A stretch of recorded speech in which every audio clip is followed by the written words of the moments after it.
Petra, otkud ti?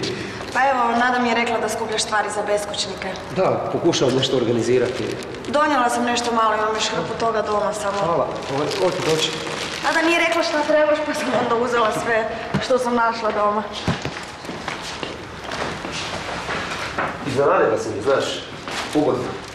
Pa, sretni ti Božić, od srca. I tebi isto. Jeste skupili dosta toga? Pa, ne baš. Znaš, ne znam odakle početi, ne znam kako potaknuti ljude da daruju. Da, valjda čovjek mora okusiti na vlastitoj koži kako je to kad nemaš ništa.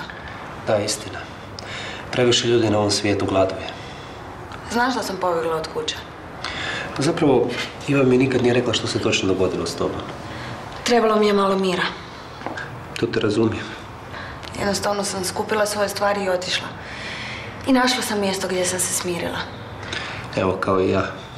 Našla sam i prave prijatelje tamo gdje sam najmanje očekivala.